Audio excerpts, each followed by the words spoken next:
23 जुलाई Jantar Mantar NEET का protest. एक 25 साल की लड़की स्टेज पर चढ़ती है, माइक उठाती है और देश के प्रधानमंत्री को सरेआम सबसे गंदी गालियां देती है, कैमरे के सामने भरी भीड़ में, और भीड़ तालियां बजाती है। 6 दिन बाद एक एफआईआर दर्ज होती है और अचानक वही इकोसिस्टम जो 6 दिन तक चुप था, एक लाइन लेकर जाग जाता है। मोदी सरकार फ्री स्पीच खत्म कर रही है। आज हम गाली का बचाव नहीं सुनेंगे, आज हम कानून की किताब खोलेंगे, क्योंकि असली ट्विस्ट ये है जो ये इकोसिस्टम आपको कभी नहीं बताएगा। जिस कानून के तहत आज कार्रवाई हो सकती है, वो कानून जवाहरलाल नेहरू ने बनाया था, उन पत्रिकाओं के खिलाफ जिसका एकमात्र गुनाह था नेहरू की आलोचना करना। वीडियो आखिर तक देखिए, क्योंकि ये कहानी 1950 में शुरू होती है और पिछले हफ्ते जंतर मंतर पर खत्म होती है।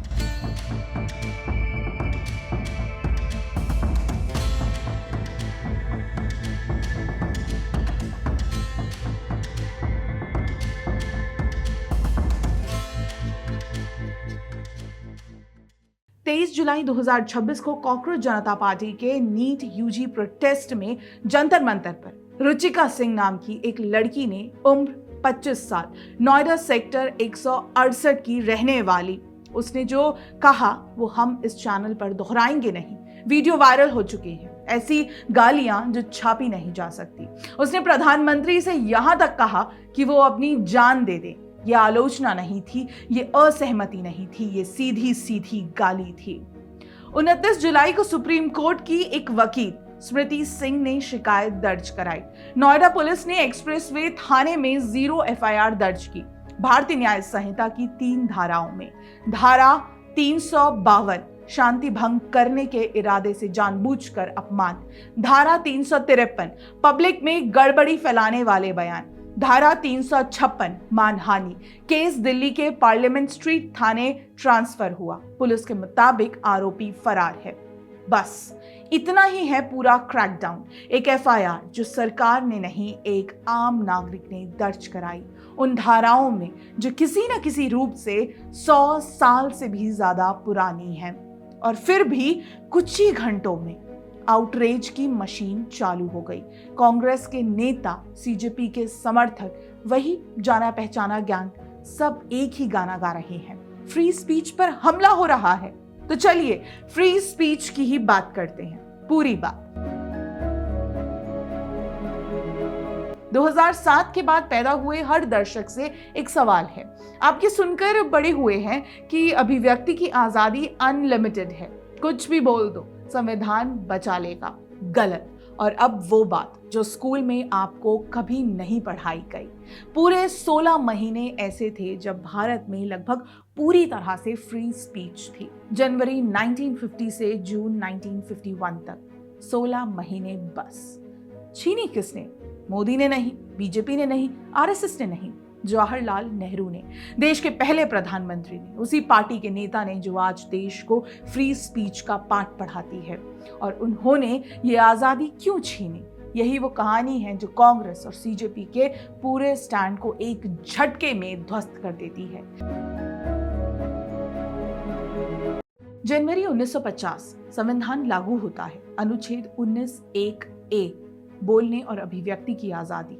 उस समय के मूल अनुच्छेद 19(2) में पाबंदी सिर्फ बहुत सीमित आधारों पर लग सकती थी। देश की सुरक्षा, मानहानि, कोर्ट की अवमानना, शालीनता, नैतिकता, पब्लिक ऑर्डर यानी सार्वजनिक व्यवस्था इस लिस्ट में थी ही नहीं। सरकार की आलोचना पूरी तरह सुरक्षित। कुछ ही हफ्तों में 2 पत्रिकाओं ने इसे परखा, राजनीति के 2 बिल्कुल विपरीत छोर से। पहली पत्रिका ऑर्गेनाइजर, आरएसएस का साप्ताहिक। फरवरी 1950 में पूर्वी पाकिस्तान में हिंदुओं का कत्लेआम हो रहा था। लाखों शरणार्थी बंगाल आ रहे थे, रोटी के लिए ब्लड बैंक में खून बेच रहे थे। ऑर्गेनाइजर ने ये सब छापा, शरणार्थियों के लिए संपत्ति की मांग की, नेहरू और लियाकत अली खान के कार्टून छापे और एक लेख छापा जिसका नाम था विलन्स वर्सेस फूल्स, जिसकी बात सीधी थी, पाकिस्तान की शैतानी का जवाब हमारी बेवकूफी है। नेहरू सरकार का जवाब 2 मार्च 1950 को दिल्ली के चीफ कमिश्नर ने प्री सेंसरशिप का आदेश जारी किया। इसका मतलब समझिए, छपने के बाद बैन नहीं, ऑर्गेनाइजर को पाकिस्तान और सांप्रदायिक मामलों पर लिखा हर एक शब्द छापने से पहले सरकार को दिखाना था। सरकार तय करेगी कि आप क्या छाप सकते हैं। दूसरी पत्रिका क्रॉस रोड्स, विचारधारा में बिल्कुल उल्टी, कम्युनिस्ट साप्ताहिक, जिसे चलाते थे रोमेश थापर, इतिहासकार रोमिला थापर के भाई। फरवरी 1950 में सेलम सेंट्रल जेल के अंदर पुलिस फायरिंग में 22 कम्युनिस्ट कैदी मारे गए। क्रॉस रोड्स ने ये छापा मद्रास की कांग्रेस सरकार को जमकर घेरा। 1 मार्च 1950 को मद्रास सरकार ने पूरे प्रांत में पत्रिका की एंट्री और सर्कुलेशन पर बैन लगा दिया। इसे ध्यान से नोट कीजिए, एक दक्षिणपंथी पत्रिका, एक वामपंथी पत्रिका, दोनों को कांग्रेस सरकारों ने सजा दी। पत्रकारिता के लिए, आलोचना के लिए एक भी गाली नहीं, सिर्फ रिपोर्टिंग और राय। दोनों सुप्रीम कोर्ट गए और 26 मई 1950 को कोर्ट ने एक ही दिन में 2 हथौड़े मारे। रोमेश थापर बनाम मद्रास राज्य, बृजभूषण बनाम दिल्ली राज्य। फैसला असंवैधानिक, दोनों आदेश रद्द। कोर्ट ने कहा कि बोलने की आजादी पर पाबंदी सिर्फ उन्हीं आधारों पर लग सकती है जो अनुच्छेद 19(2) में लिखे हैं और पब्लिक ऑर्डर उनमें है ही नहीं। सबूत साफ है, आजाद भारत में फ्री स्पीच की पहली बड़ी जीत नेहरू सरकार के खिलाफ हुई थी और उस दिन कोर्ट में संघ की पत्रिका और कम्युनिस्ट पत्रिका एक ही तरफ खड़ी थी। अब देखिए कोर्ट से हारने पर लिबरल क्या करता है। जुलाई 1950 में सरदार पटेल ने नेहरू को चिट्ठी लिखी कि इन फैसलों ने प्रेस पर सरकार की पकड़ की जड़ें ही काट दी हैं। और नेहरू का जवाब आया 1951 में, भारतीय संविधान का पहला संशोधन। अमेरिका का फर्स्ट अमेंडमेंट बोलने की आजादी की रक्षा करता है, भारत का फर्स्ट अमेंडमेंट बोलने की आजादी पर पाबंदी लगाता है। ये फर्क हमेशा याद रखिए। नेहरू के संशोधन ने अनुच्छेद 19(2) को दोबारा लिखा। उसमें उचित प्रतिबंध यानी रीजनेबल रिस्ट्रिक्शंस शब्द जोड़े गए और आपकी बोलने की आजादी पर पाबंदी के नए आधार जोड़े गए। पब्लिक ऑर्डर, अपराध के लिए उकसाना, विदेशी राज्यों से मैत्रीपूर्ण संबंध यानी ठीक वही आधार जिन्हें सुप्रीम कोर्ट ने संविधान में पढ़ने से मना कर दिया था, नेहरू ने खुद लिख कर डाल दिए। एक ऐसी अस्थायी संसद से जिसे किसी नागरिक ने चुना नहीं था, देश के पहले आम चुनाव से भी पहले।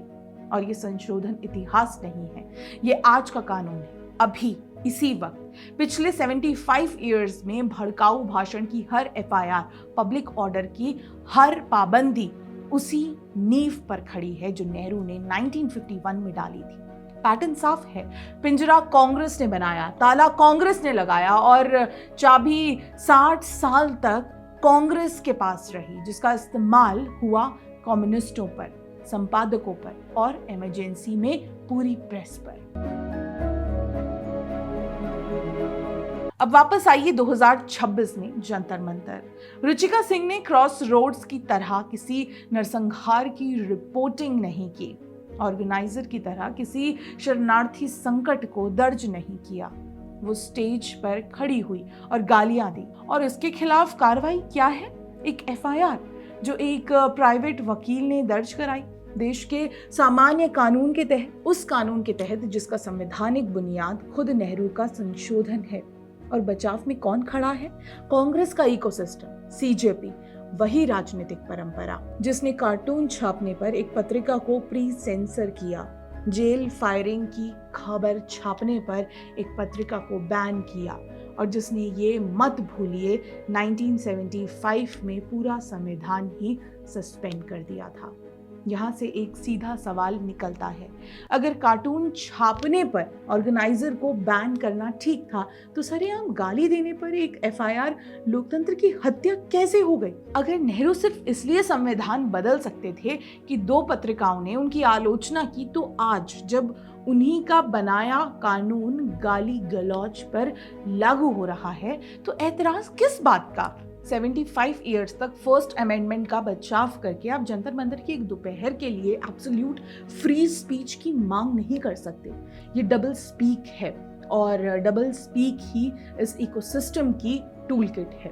और एक बात जो लोग आज सबसे जोर से चिल्ला रहे हैं वो ये कभी नहीं बताएंगे कि इस चैनल का स्टैंड एक जैसा रहा है। हमने आपको ऑर्गेनाइजर की कहानी सुनाई, हमने क्रॉस रोड्स की कहानी भी सुनाई, एक कम्युनिस्ट पत्रिका की, क्योंकि सिद्धांत राजनीति से बड़ा है। आलोचना की रक्षा होनी चाहिए, 1950 में सुप्रीम कोर्ट ने की थी और आज भी होनी चाहिए।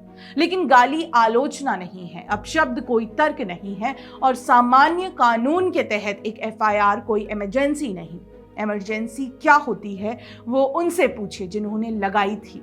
तो हिसाब समझ लीजिए, 1950 कांग्रेस सरकार आलोचना पर 2 पत्रिकाओं का गला घोटती है, सुप्रीम कोर्ट उसे रद्द करता है। 1951 नेहरू संविधान बदलकर ऐसी पाबंदियों को कानूनी बना देते हैं हमेशा के लिए। 1975 कांग्रेस उन्हीं ताकतों से पूरी आजाद प्रेस को जेल में डाल देती है।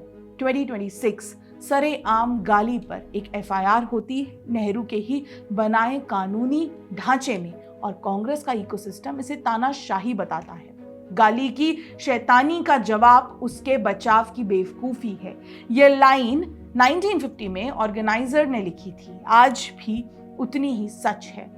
अगर आपको लग रहा है कि ये इतिहास आपको पहले क्यों नहीं बताया गया, तो इस वीडियो को शेयर कीजिए, क्योंकि जो पीढ़ियां अपना संविधान नहीं जानती उन्हें कोई भी कहानी सुनाई जा सकती है। जय हिंद।